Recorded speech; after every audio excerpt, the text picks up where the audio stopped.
let me start, I want to start with Christina. There's a prevailing debate right now as to whether or not the United States is relegated now to permanently lower economic growth.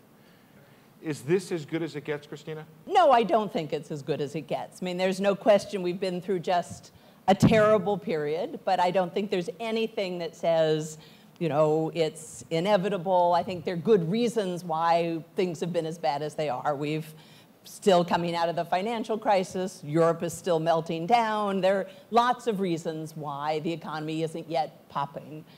Why is it that the president is getting absolutely no credit for at least better economic numbers? I think that people thought that somehow Obama, because he was so charismatic when he got elected, would find a way out of this recession and put us back on some very rapid growth path.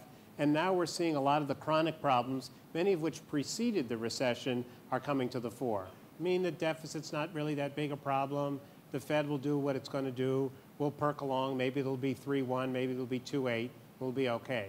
You know, we do see clear skies here in the U.S. for the next few years, but we do have to take on some very fundamental long-term issues, and it is very difficult, at least in countries where there are elections, to think in the long run.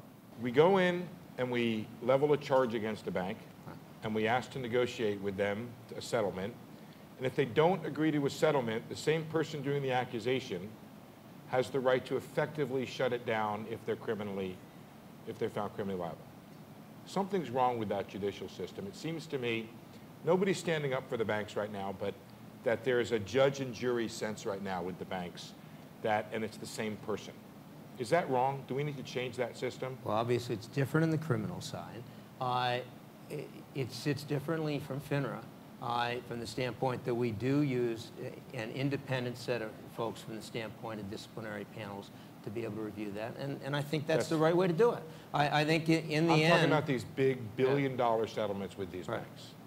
Well, you know, each one, look, there's real stuff out there, Stephen, that needs to be responded to, even with respect to banks that truly want to do the right thing from the standpoint of customers that have had control issues that are serious, and those ought to be responded to with respect to real penalties that matter. I worry a lot about a lot of things. That's not one of them. Banks being paid big fines is not on my top 10 list. I do this all the time. I work my way into a place where the entire panel is on the other side of my opinion of things. And I think it's a good time to wrap it up here. Please join me in thanking the panel. Well done. Good question.